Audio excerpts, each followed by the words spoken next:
First మనం ఇదిగోండి రాజగోపురం దగ్గర నుంచి మనం అయితే గిరి ప్రదక్షిణ స్టార్ట్ చేసాము. నిండు చంద్రుడు ఒకవైపు, భక్తులు ఒకవైపు. కైనా నడిస్తే అలుపు వస్తుందేమో, నాకు ఊపు వస్తుంది. నాయన మీరు మాత్రం నాకరం చూడబాకండి, కళ్ళు కొంచెం చిన్నవి చేసి చూడండి. మామూలుగా 3 గంటలు అయిపోయి గిరి ప్రదక్షిణ దాదాపుగా. నమస్తే బ్రో. అవును నెల్లూరే బ్రో. ఎవరు సార్ మన సబ్స్క్రైబర్ కలిసారు, నిజంగా చాలా అంటే చాలా ఆనందంగా ఉంది. నమస్తే అమ్మా, బాగున్నారా? మంచిదమ్మా.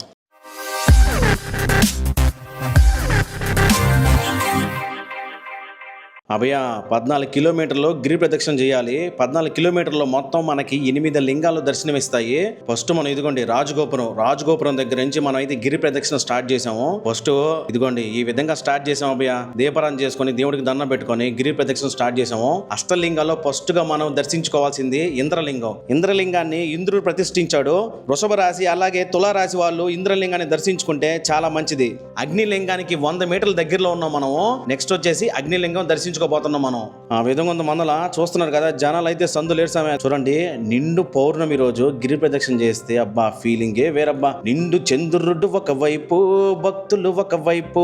నెక్స్ట్ వచ్చేసి అగ్నిలింగం. ఈ అగ్నిలింగం అరుణాచలంకి ఆగ్నేయ దిక్కులో ఉంటది. మెయిన్ రోడ్ నుంచి కొంచెం లోపలికి పోవాలా. అగ్నిలింగాన్ని సింహరాశి వాళ్ళు దర్శించుకుంటే చాలా మంచి జరగద్దని నమ్మకం. ఈ లింగాన్ని అగ్నిదేవుడు ప్రతిష్ఠించాడు. అగ్నిలింగాన్ని దర్శనం చేసుకున్నావా, ముందుకు పోతా ఉంటే కుడివైపున రమణ మహర్షి ఆశ్రమం కనిపించింది. అటు చూడండి, ఏకజామునే చాలా మంది భక్తులు వచ్చి అక్కడ మెడిటేషన్ చేసుకుంటా ఉన్నారు. కానీ ఇంకా గేట్లు అయితే తీలా, వెళ్దాం అనుకున్నాం కానీ కుదరలా. చూడండి టైమింగ్లు వచ్చేసి ఏకజామున పొద్దున 5:30 నుంచి 11 దాకా, అట్టగే మధ్యాహ్నం 2 నుంచి 8:30 దాకా గేట్లు ఓపెన్ చేస్తారు. ఎవరికైనా నడిస్తే అలుపు వస్తుందేమో, నాకు ఊపు వస్తుంది.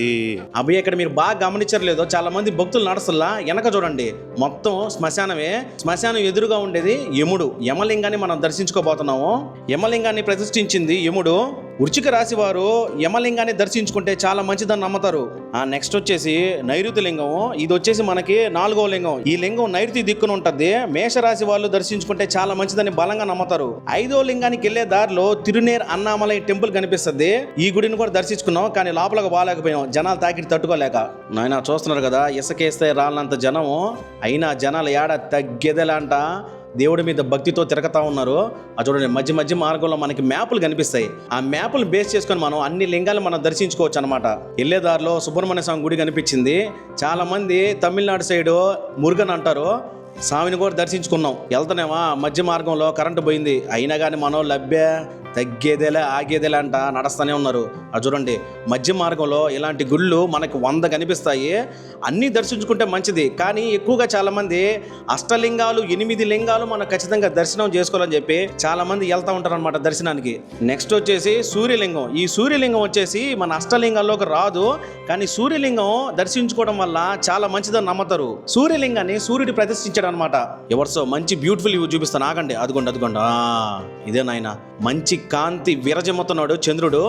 చూడండి ఎంత బ్యూటిఫుల్ గా మనకి అరుణాచలం కొండ ఎంత బాగా కనిపిస్తుందో. మళ్ళా దర్శనం చేసుకుంటా, శివనామ స్మరణ చేసుకుంటా, 4 అడుగులు ముందుకు వేసుకుంటా వెళ్తా ఉన్నామై అందరమే.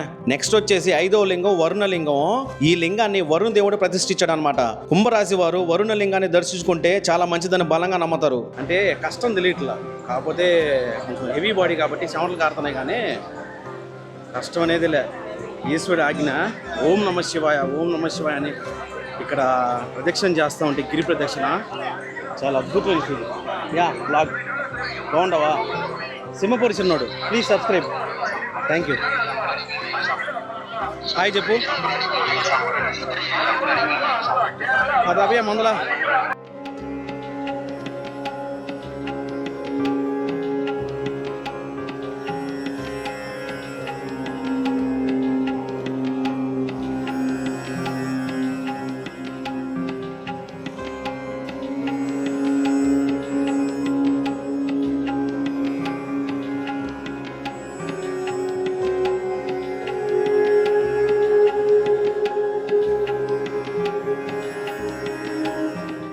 ఎవరితో అనుకుంటున్నారు కదా, ఏంద్రా నువ్వు నీ ఆకారం అనుకుంటున్నారు కదా, కానీ ఇదిగో మన ఉదయ్ కూడా అదే అన్నాడు. ఊరే అందరూ చొక్కాలు బనీలు వేసుకుని తిరుగుతాను, నువ్వేదో అసలు ఏమీ లేకుండా తిరుగుతున్నాను అంటే ఎట్లా పని చేసుకున్నాను. ఎందుకంటే నాకు తెలిసిన ఒక సాంగ్ చెప్పాడు, మన ట్రెడిషన్స్ మన సాంప్రదాయాలు మనం ఖచ్చితంగా కాపాడుకోవాలి. మామూలుగా ఏంటంటే గుళ్ళకి ప్రదక్షిణ చేసేటప్పుడు ఈ విధంగానే తిరగాలి అభయ. నెక్స్ట్ వచ్చేసి 6వ లింగం వాయులింగం. ఈ లింగం అరుణాచలానికి వాయు దిక్కున ఉంటది. ఈ లింగాన్ని వాయుదేవుడు ప్రతిష్ఠించాడు. ఈ లింగాన్ని దర్శించుకోవడం వల్ల గుండె ప్రాబ్లం అలాగే లంగ్ ప్రాబ్లం ఎవరికైతే ఉంటుందో అవన్నీ పోతాయని బలంగా నమ్ముతారు. కరకట్టికి రాసేవారు వాయులింగాన్ని దర్శించుకుంటే చాలా మంచిదని నమ్ముతారు. ఇదిగోండి అభయ. నెక్స్ట్ వచ్చేసి చంద్రలింగం. చంద్రలింగం సూర్యలింగం అష్టలింగాల్లోకి అయితే రావు, కానీ వెళ్ళే మార్గంలో మనకి కనిపిస్తాయి. ఖచ్చితంగా మనం దర్శనం చేసుకుంటా వెళ్ళాలా. ఫోటోలు వీడియోలు బయట తీసుకోవచ్చు, కానీ లోపలికి అయితే అసలు తీయకూడదు సమయ. చాలా మంది తీస్తున్నారు కానీ అది తప్పు, అందుకని ఇది కరెక్ట్ కాదని చెప్పి నేనైతే తీలా, బయట వరకే తీసా. నిండు వెన్నెల జాబిలి పండు వెన్నెల జాబిలి. ముగ రుద్రాక్షం ఇలవసం ఇలవసం ఇలవసం. 5 ముగ రుద్రాక్షం ఇలవసం ఇలవసం ఇలవసం. మధ్య మార్గంలో రుద్రాక్షలు ఇస్తా ఉన్నారు, అందుకని చెప్పేసి మనోళ్ళ సప్పని లైన్లో నిలబడ్డారు. నేను కూడా నిలబడ్డా, రుద్రాక్ష తీసుకున్నా. శంకర నాయన, మీరు మాత్రం నాకరం చూడబాకండి, కళ్ళు కొంచెం చిన్నవి చేసి చూడండి. ఎందుకంటే ఇక్కడ శివయ్యని ఎలాగైనా దర్శించుకోవాలని నా కోరిక, ఎన్నో సంవత్సరాల కోరిక ఇది.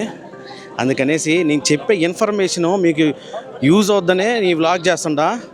నాకరం మాత్రం చూడబాకండి, కొంచెం కళ్ళు చిన్నవి చేసి చూడండి. ఇది ఖచ్చితంగా మీకు యూస్ఫుల్ ఇన్ఫర్మేషన్ ఇస్తున్నాను అని నేను అనుకుంటుండా. వచ్చేసాం నాయన. మెయిన్గా చెప్పాలంటే కుబేరలింగం 7వ లింగము. అన్ని దేవుళ్ళ కల్లా ధనవంతుడైన దేవుడు ఎవరంటే కుబేరలింగం, కుబేర స్వామి. ధనుసు రాశి వారు మేషరాశి వాళ్ళు దర్శనం చేసుకుంటే అబ్బా ఇంక వాళ్ళకి తిరిగే ఉండదంట, ఆ విధంగా ఉంటుంది. ఇక్కడ చెప్తా ఉంటే మందల నాయన నెక్స్ట్ లెవెల్ అభయ. చూడండి మధ్య మార్గంలో మోక్ష మార్గం కనిపించింది. లోపలికి పోదాం అనుకున్నా, కానీ పట్టనని డౌట్ వేసింది. సరే జోకులు పక్కన పెట్టేస్తే జనాలు ఎక్కువ ఉన్నారు, అందుకని పోలేకపోయా. కానీ దేవుడు ఎంతవరకు ప్రార్థిస్తాడో అంతవరకే మనం సంతృప్తి పడాలన్నమాట. ఇంకా శివరాఖరిగా ఈశాన్య లింగంకి వచ్చేసాను ఆయన. 8వ లింగం అయినా ఈశాన్య లింగం. ఈశాన్య లింగం దర్శించుకోవడం వల్ల మనకి జీవితంలో ఏకాగ్రత పెరిగి ప్రశాంతంగా ఉంటామని బలంగా నమ్ముతారు సామె.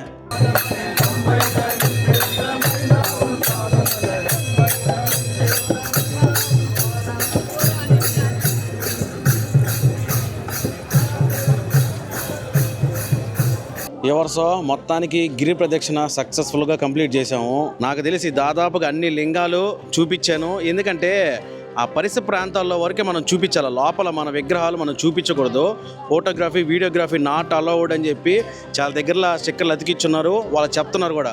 అది మనల నేనైతే మొత్తం ఇన్ఫర్మేషన్ మీకు ఇచ్చానని నేను అనుకుంటున్నా. ఈ వీడియో కనుక మీకు నచ్చినట్టయితే లైక్ చేయండి, షేర్ చేయండి, కామెంట్ చేయండి. 8 గంటలకు మొదలు పెడితే గిరి ప్రదక్షిణ దాదాపుగా ఇప్పుడు 3 అయింది. మామూలుగా 3 గంటలు అయిపోయి గిరి ప్రదక్షిణ దాదాపుగా. నమస్తే బ్రో. నమస్తే. మార్నింగ్ అని మీ గురించి తెలుసుకున్నాను. యాడ బ్రో? నేను మామూలుగా మాట్లాడుకున్నా, మీరు ఒక వీడియో తీశారు కదా.